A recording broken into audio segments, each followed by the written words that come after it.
Hi, this is Jim Romer from bestweatherinc.com. Crazy commodity markets. We're going to explain it all here. Stay with us for about 4 to 6 minutes. First of all, why am I wearing this hat? These colors represent, I know I'm pretty garish here, the coat of many colors in commodities right now. Droughts and floods and frost in Brazil.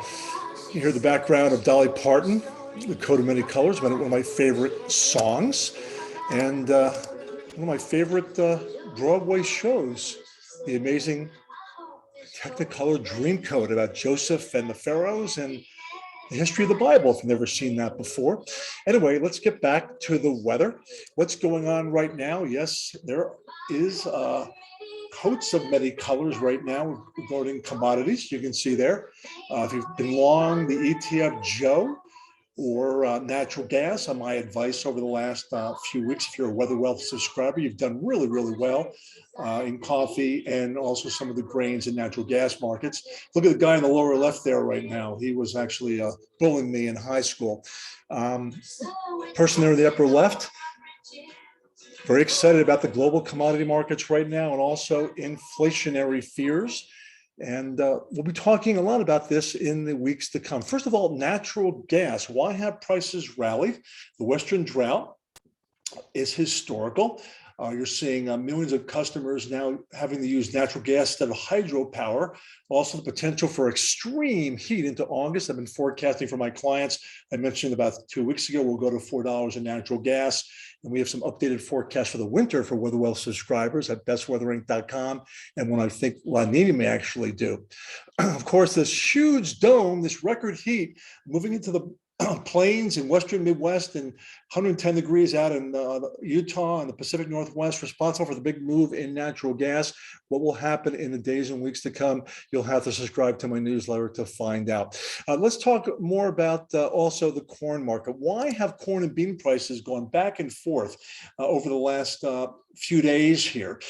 First of all, we've had relatively good high price value for corn and beans. The market's fairly well priced right now, but also look at the drought in the red, extending in the northwestern corn belt of Iowa. Remember, Illinois, Indiana, and Ohio have really good crop conditions right now, and that's why beans and corn has not taken off just yet, but it could if that heat and dryness expands a little bit further east. Now, one of the reasons for the volatility in corn and beans, other than the outside markets, this is the negative NAO index, over the North Pole, that red blob you see, sometimes can force a trough into the eastern part of the country, pushing the ridge to the west. Look how models the last couple of days in August, about 10 to 15 days from now, cool things off with that northwest flow and push the ridge a little bit further west over the west coast. That could bring rains to more corn belt areas in about 10 to 15 days, and that's why the corn and bean market is confused.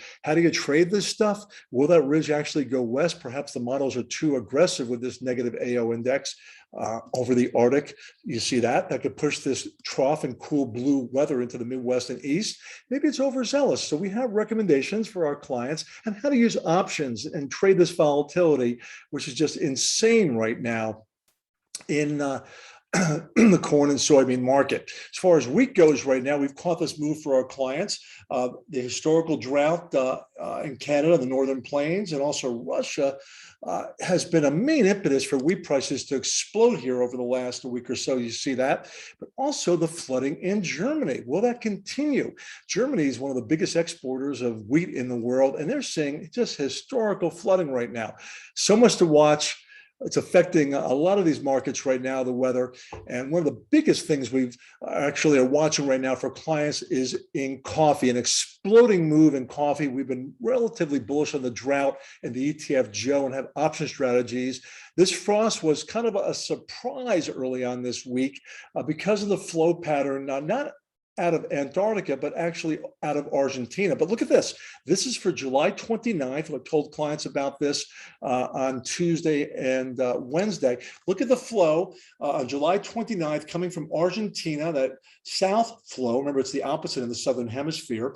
And up to the upper left of your screen there, reading it in the 30s in Sao Paulo, could damage corn and also be very close to the coffee growing areas again.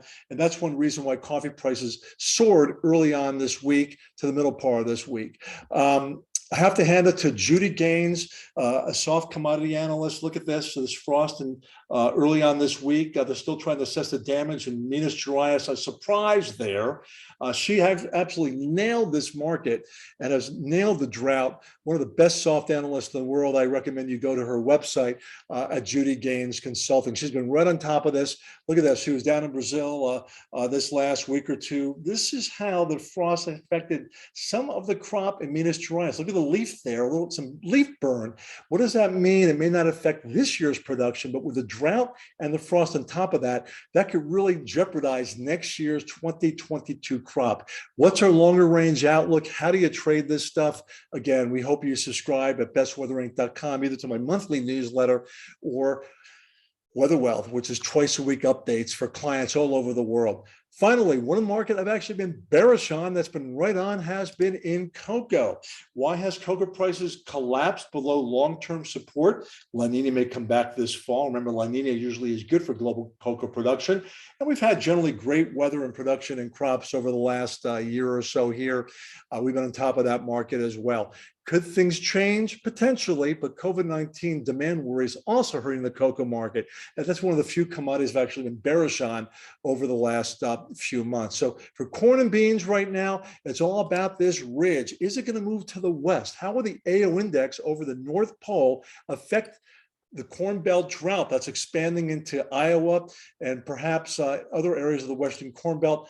Look at that in the red. Once again, we need to go a little bit further east into Illinois, Indiana in August to really see an explosion in corn and beans. So if we don't have an explosion, what do? You sell put options, you collect premium, because perhaps if the Eastern Corn Belt doesn't really have a drought, and only the West does, you won't see beans rally a buck, but it's not going to drop 50 to 60 cents either. So we're recommending certain option strategies for clients. The first chance I see for rain, we're going to go short this market. Will that happen?